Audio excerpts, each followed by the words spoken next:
ഭാസ്കരരാജി പ്രാന്ത പ്രചാരകരായിരിക്കുന്ന സമയത്ത് സംഘവുമായി ബന്ധപ്പെട്ട് നിൽക്കാൻ സാധിച്ചു എന്നുള്ളൊരു ഭാഗ്യം എനിക്കുണ്ടായിട്ടുണ്ട്. ഇവിടെ ഇരിക്കുന്നവരിൽ എനിക്ക് തോന്നുന്നു മിക്കവാറും പേരും ഭാസ്കരരാജിയെ എനിക്ക് അറിയുന്നതായിരുന്നു. പുതിയ സ്വയംസേവകരായിട്ടുള്ള ആളുകൾക്ക് ഭാസ്കരരാജിൻ്റെ ആ മഹത്വത്തെക്കുറിച്ച് ആ വ്യക്തിത്വത്തിൻ്റെ ഏത് തരത്തിലാണ് പ്രഭാവം ചെലുത്തിയെന്നുള്ള കാര്യമൊക്കെ മനസ്സിലാക്കാൻ ഇതുപോലെയുള്ള അനുസ്മരണ യോഗങ്ങൾ നമ്മളെ സഹായിക്കും. നമ്മളെല്ലാവരും ഏറ്റവും അധികം ആഗ്രഹിക്കുന്ന ഒരു കാര്യമാണ് സ്നേഹം. സ്നേഹം ഇഷ്ടപ്പെടാത്ത ആരും ഉണ്ടാവില്ല. എല്ലാവരും ആഗ്രഹിക്കുന്നത് എന്നെ സ്നേഹിക്കണം എന്നാണ്.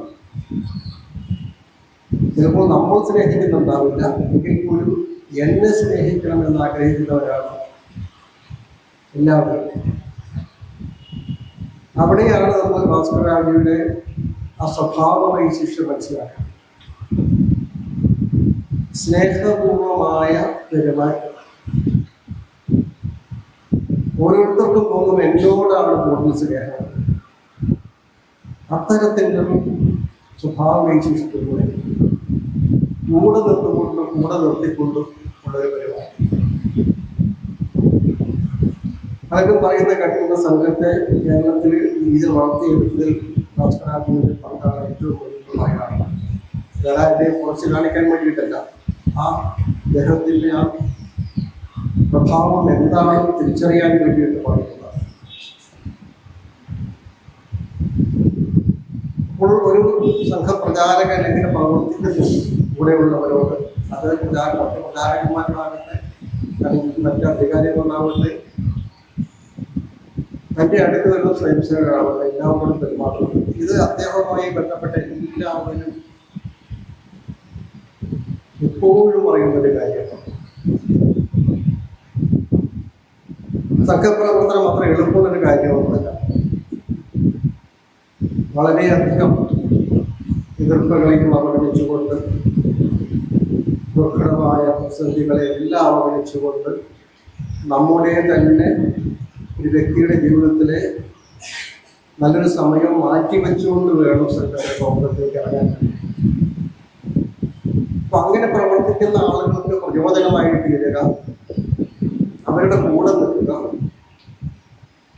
അവരുടെ കൂടെ ഉണ്ടെന്ന് എപ്പോഴും അവർക്ക് തോന്നിക്കാൻ സാധിക്കുക എന്ന് പറയുന്നത് എല്ലാവർക്കും മാത്രം എളുപ്പത്തിൽ സാധിക്കുന്ന ഒരു കാര്യമല്ല. അത് ഞാൻ കാണുന്ന അദ്ദേഹത്തിൻ്റെ ഉള്ളിലുള്ള ആത്മീയ ചൈതന്യത്തെയാണ് ഞാനൊരു കാണാൻ സാധിക്കുന്നത്. എല്ലാവർക്കും ഈ ഒരു കഴിവ് കിട്ടിക്കൊള്ളണമെന്നില്ല. നമുക്ക് ചിലപ്പോൾ ചില ആൾക്കാരെ സ്നേഹിക്കാൻ സാധിക്കും, കുറച്ച് പേര് സ്നേഹം കുറവുണ്ടാകാം, കുറച്ച് പേര് വെറുക്കുന്നുണ്ടാകാം.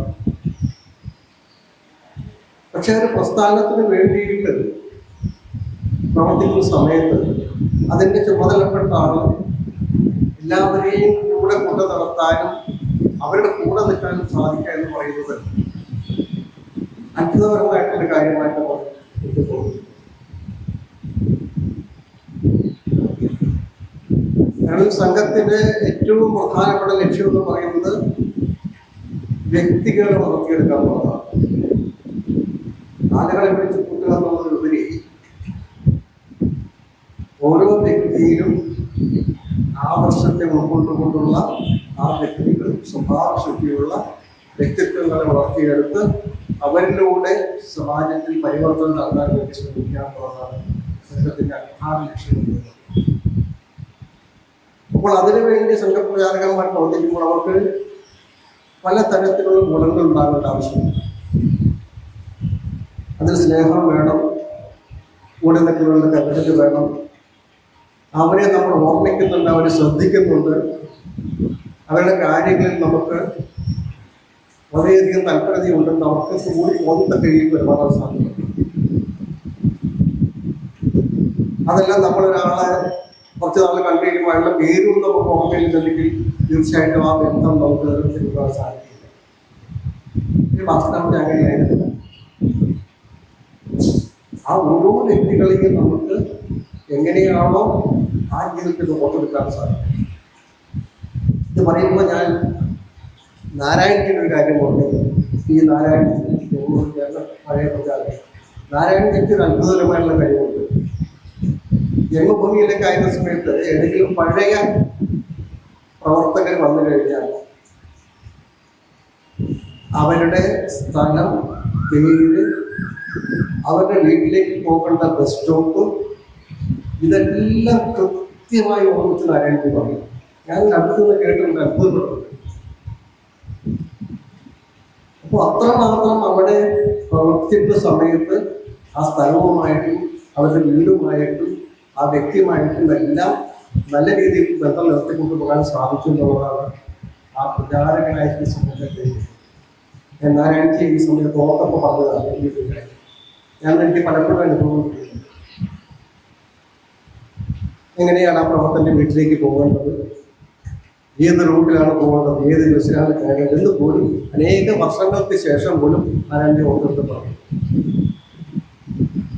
ഇതുപോലെ ഭാസ്കരജിയും തൻ്റെ കൂടെയുള്ള പ്രവർത്തനം കൊണ്ടുപോകാൻ സാധിച്ച സ്നേഹത്തിൻ്റെ ചരടിൽ ഓർത്തെടുക്കിക്കൊണ്ട് ആ ചരട് സംഘത്തിന് അണിയാൻ വേണ്ടിയിട്ട്, സംഘത്തിൻ്റെ പ്രവർത്തകർക്ക് അണിയാൻ വേണ്ടിയിട്ട് അതിനെ പ്രബലമുള്ളതാക്കി തീർത്തുകൊണ്ട്, അതിനെ ശക്തിയുള്ളതാക്കി തീർത്തുകൊണ്ട്, അതിനെ ഭംഗിയുള്ളതാക്കി തീർത്തുകൊണ്ട് പോകാൻ ഞങ്ങൾ പറയും, നമ്മുടെ എല്ലാം ഉള്ളിൽ ഈശ്വര ചൈതന്യമുണ്ട്, ആത്മാവുണ്ട്. ആ ആത്മാവിന് ഉണർത്തലാണ് നമ്മൾ ചെയ്യേണ്ടത് എന്ന് പറയും. ഇവിടെ സംഘം ചെയ്യുന്നത് സമാജത്തിൻ്റെ ഉള്ളിലുള്ള ആ ചൈതന്യം, സമാജത്തിലെ ഉള്ളിലുള്ള ചൈതന്യത്തെ പ്രകാശിപ്പിക്കാൻ ചൈതന്യമുണ്ട്. അതിനെ കുറച്ചുകൂടി പ്രകാശിപ്പിക്കുന്നതിന് വേണ്ടി ഒരുമയോടുകൂടി ഒത്തൊരുമിച്ച് കൊണ്ടുപോകാൻ, അതിനുള്ള പ്രവർത്തനം കൊണ്ടുപോകാൻ ഇതുപോലെയുള്ള പ്രചാരകന്മാർ, ഇതുപോലെയുള്ള അദ്ദേഹത്തിന് രീതിയിൽ അവരെ വിശേഷിപ്പിക്കാൻ വേണ്ടി ഇപ്പോൾ കിട്ടുന്നില്ല. അങ്ങനെയുള്ള ആളുകളെയാണ് നമുക്ക് ആവശ്യമുള്ളത്. നേരത്തെ ഇവിടെ അധ്യക്ഷൻ സംസാരിച്ച പറയുന്നുണ്ട് ഈ പുതിയ കാലത്തിലെ തലമുറയെക്കുറിച്ചാണ്.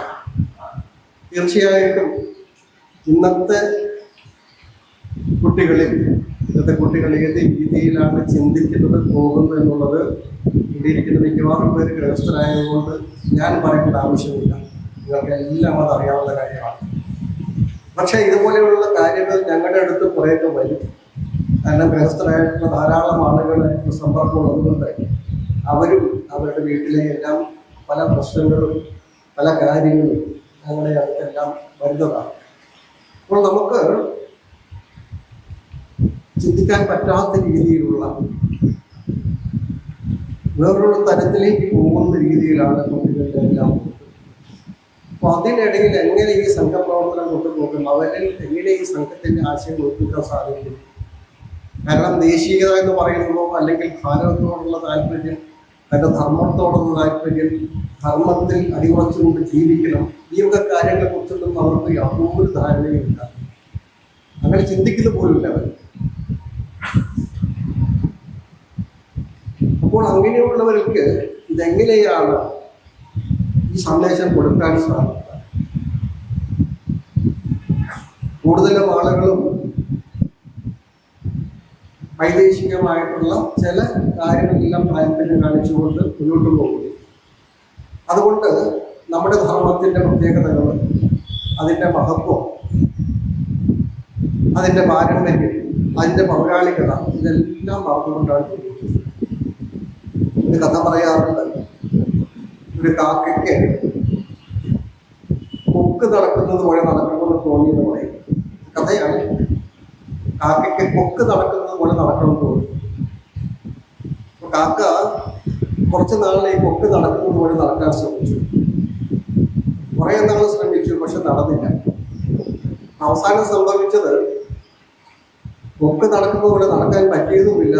കാക്കയുടെ സ്വാഭാവികമായിട്ട് മുമ്പുണ്ടായിരുന്ന നടത്തത്തിൻ്റെ ആ ശൈലി പോവുകയും ചെയ്തു. ഇത് രണ്ടുമല്ലാത്ത അവസ്ഥയിലാണ് കാക്ക നടക്കുന്നത് എന്ന് പറയും. ഈ ഒരു അവസ്ഥയിലാണ് നമ്മൾ. അതായത് എല്ലാം പുറത്തേക്ക് നോക്കിക്കൊണ്ട് അതിൽ ആകൃഷ്ടരായിട്ട് നമ്മുടെ എന്തോ വലിയ കാര്യങ്ങളൊക്കെ ഉണ്ടെന്ന് ധരിച്ചുകൊണ്ട് അവരെ അനുകരിക്കാൻ ശ്രമിച്ചുകൊണ്ട് നമ്മുടെ പാരമ്പര്യത്തെ വിട്ട് കാണിച്ചു കൊണ്ടുപോകുമ്പോൾ കുറെ കഴിയുമ്പോൾ അതുമില്ല ഇതുമില്ലാത്തൊരവസ്ഥയിലേക്ക് വരും. ഞാൻ നിൽക്കുന്ന മഠം ലോകത്തിന്റെ ഏതാണ്ട് മുഴുവൻ രാജ്യങ്ങളിൽ നിന്നുള്ള ആളുകളുള്ള ഒരു സ്ഥലമാണ്. അമ്മയുടെ ആശ്രമത്തിൽ ഏതാണ്ട് ലോകത്തിന്റെ മുഴുവൻ ഭാഗങ്ങളിലുള്ള ആളുകൾ, ഒരു കൊച്ചു ലോകം എന്ന് വേണമെങ്കിൽ പറയാം. അവിടെ നമ്മ മലയാളത്തിൽ മാത്രമേ സംസാരിക്കുന്നുള്ള കാര്യം എല്ലാവർക്കും അറിയാം. എങ്ങനെ ഇത്രയും ആളുകൾ അവിടേക്ക് വന്നു? അവരെല്ലാവരും വന്നത് ഭാരതത്തിന്റെ ആത്മീയതയെ വിശ്വസിച്ചുകൊണ്ടാണ്, ആത്മീയതയുടെ മഹത്വം അറിഞ്ഞുകൊണ്ടാണ്, നമ്മുടെ ഋഷിമാരുടെ അല്ലെങ്കിൽ നമ്മുടെ സന്യാസിമാരുടെ ഗ്രന്ഥങ്ങൾ വായിച്ചുകൊണ്ടാണ്, നമ്മുടെ ധ്യാനവും അല്ലെങ്കിൽ നമ്മുടെ യോഗയും എല്ലാം അറിഞ്ഞുകൊണ്ടാണ്. ഇതെല്ലാം അവിടെ നിന്ന് ഏതെങ്കിലും തരത്തിൽ മനസ്സിലാക്കി കഴിയുമ്പോൾ അവർ ഭാരതത്തിലേക്ക് വരാൻ വേണ്ടി കൊടുക്കുന്നു. ഭാരതത്തിൽ ഏതെങ്കിലും മഹാത്മാവുണ്ടെങ്കിൽ അവരെ കാണാൻ വേണ്ടി ശ്രമിക്കുന്നു. അങ്ങനെ വർഷങ്ങളായിട്ട് അവിടെ നിരന്തരമായി താമസിക്കുന്ന ആളുകളുണ്ട്. കുറെ പേര് പോയി വരുന്നുണ്ടാവും, ബാക്കിയവർ സ്ഥിരമായി താമസിക്കും. അപ്പൊ അവരിലേക്ക് ആകർഷിക്കപ്പെട്ട എന്താണ്? ആത്മീയതയാണ്. ഈ ആത്മീയതയാണ് ഭാരതത്തിൽ ഓരോരുത്തരും. ഇതാണ് നമ്മുടെ ശക്തി. സംഘത്തിന്റെ ശക്തിയും ആത്മീയത തന്നെയാണ്. ഒരു സാധനയായിക്കൊണ്ട്, ഒരു തപസ്സായിക്കൊണ്ട് സംഘത്തിന്റെ പ്രചാരകന്മാരും സംഘത്തിന്റെ പ്രവർത്തകരും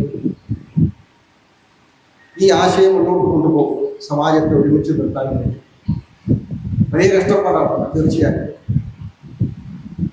ധാരാളം ബുദ്ധിമുട്ടുകൾ തരണം ചെയ്തുകൊണ്ട് മുന്നോട്ട് പോകാൻ. അപ്പോൾ ഈ ഒരു തലമുറ, പുതിയ തലമുറയിലേക്ക് ഇതെങ്ങനെ എത്തിക്കാൻ സാധിക്കില്ല? അവരിൽ ആദ്യം നമുക്ക് ധർമ്മബോധം ഉണ്ടാക്കി കൊടുക്കാൻ എന്ത് സാധിക്കും? അതിനു മുമ്പ് തന്നെ അവർക്ക് നമ്മുടെ ഭാരതത്തെക്കുറിച്ച് ഒരു അഭിമാനം ഉണ്ടാകണം. അതിനുശേഷമുള്ള ബാക്കി കാര്യങ്ങൾ ചെയ്യും. ഇന്ന് മിക്കവാറും എല്ലാവർക്കും അറിയാമല്ലോ, കുട്ടികൾ എവിടെ നോക്കിക്കഴിഞ്ഞാലും വിദേശത്തേക്ക് പോകണം, പഠിക്കാൻ പോകണം, UK പോകണം എന്നാണ് എല്ലാവരും പറയാറ്. എല്ലാവർക്കും നിങ്ങൾക്ക് അറിയാവുന്ന കാര്യമാണ്. പലരും വീടുകൾ വിറ്റുകൊണ്ട് അച്ഛനെ അമ്മയെ കഷ്ടത്തിലാക്കിക്കൊണ്ട് വീട്ടിൽ മഴക്കുണ്ടാക്കി നിർബന്ധപൂർവ്വം 40 ലക്ഷം രൂപയും 50 ലക്ഷം രൂപയൊക്കെ ഉണ്ടാക്കിക്കൊണ്ട് അവർ വിദേശത്തേക്ക് പോകും. പിന്നീട് ഒരു കാര്യം വലിയ കഷ്ടമാണ്.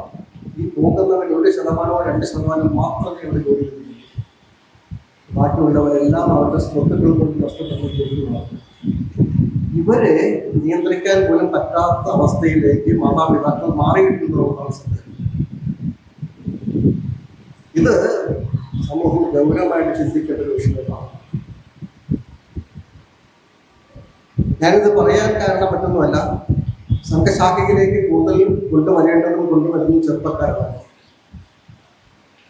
ആ ഒരു പ്രായത്തിലാണ് ശാഖയിലേക്ക് വരേണ്ടതും കൊണ്ടുവരേണ്ടതും. ആ പ്രായത്തിലുള്ള കുട്ടികളാണ് ഈ ഒരു പ്രേരണ കൊണ്ട് മറ്റു സ്ഥലങ്ങളിലേക്ക് പോകാൻ വേണ്ടി താല്പര്യം കാണിച്ചു. അതിന് എങ്ങനെ പരിഹാരം ഉണ്ടാക്കാൻ സാധിക്കും എന്നുകൂടി ചിന്തിക്കേണ്ടത് അത്യാവശ്യമുള്ള കാര്യമാണ്. ഇവിടെയും നമ്മൾ ആ സംഘത്തിൻ്റെ പ്രവർത്തനത്തിൻ്റെ ആ ഭാസ്കരറാമിന് കാണിച്ചു തന്നൊരു മാർഗമുണ്ട്. സ്നേഹത്തിൻ്റെയും വാത്സല്യത്തിൻ്റെയും എല്ലാം ആ രീതിയിൽ കൊണ്ടുപോകാൻ സാധിച്ചു കഴിഞ്ഞാൽ ചാരികന്മാർ, സംഘത്തിൻ്റെ മറ്റു അധികാരികളും സംഘപ്രവർത്തകർക്കും എല്ലാവർക്കും തന്നെ അതൊരു മാതൃകയാക്കിക്കൊണ്ട് അദ്ദേഹം കാണിച്ചു തന്നത് അദ്ദേഹത്തിൻ്റെ സ്നേഹവാത്സല്യം അനുഭവിച്ചിട്ടുള്ള കൂടുതലും അത് വിട്ട് കളയാതിരിക്കാൻ വേണ്ടിയിട്ട് തന്നെ സംഘത്തിലെ പ്രവർത്തകർ കൂടുതൽ ആവേശത്തോടെ പങ്കെടുക്കുന്ന ആളുകളാണ് അക്കാലത്തുണ്ടായത്. അസ്ലാമികന്മാർക്ക് ഒരിക്കലും ഒരാളൊന്നും മറുപടി പറയില്ല. അങ്ങേയറ്റം ആദരവോടുകൂടി എല്ലാം അദ്ദേഹത്തെ കണ്ടിട്ടുണ്ട്. ആ രീതിയിലുള്ള സംഘത്തിൻ്റെ ധാരകന്മാരുടെ ത്യാഗത്തിൻ്റെ ഫലമാണ് നമുക്ക് ഇന്നും അനുഭവിക്കാൻ കഴിയുന്ന പല കാര്യങ്ങൾ. അത് തുടർന്നും കൊണ്ടുപോകുന്നത് അല്ലെങ്കിൽ അതിലും ആ പ്രേരണ ഉൾക്കൊണ്ടുകൊണ്ട്, ആ ആശയം ഉൾക്കൊണ്ടുകൊണ്ട് അതിൻ്റെ സ്വാധീനം നമ്മൾ എത്രത്തോളം ഉണ്ട് എന്ന് നമ്മൾ തിരിച്ചറിഞ്ഞുകൊണ്ട് അദ്ദേഹം കാണിച്ചത് മാർഗങ്ങൾ, അതായത് നമ്മളും അതിൽ തന്നെ സ്നേഹത്തിൻ്റെയും കാരുണ്യത്തിൻ്റെയും വാത്സല്യത്തിൻ്റെയും കരുതലിൻ്റെയും ആ സ്വഭാവ സവിശേഷതകൾ നമ്മളിലും ഉണർത്തിയെടുത്തുകൊണ്ട് ഈ സമാജത്തിൻ്റെ ആ ആത്മീയ ചൈതന്യത്തെ വളർത്തിയെടുക്കാൻ വേണ്ടി ഉണർത്താൻ വേണ്ടിയിട്ട് ഒരുമിച്ച് പ്രവർത്തിക്കാം, ഒരുമിച്ച് ശ്രമിക്കാം എന്ന് അദ്ദേഹത്തിൻ്റെ ഈ ഓർമ്മ ദിനത്തിൽ, അദ്ദേഹത്തിൻ്റെ സ്മരണത്തിൽ നമുക്ക് എല്ലാവർക്കും അത് പ്രചോദനമാകട്ടെ എന്ന് മാത്രം ഞാൻ ഈ ഒരു അവസരത്തിൽ ഓർമ്മിപ്പിക്കുന്നു. എല്ലാവർക്കും നമസ്കാരം.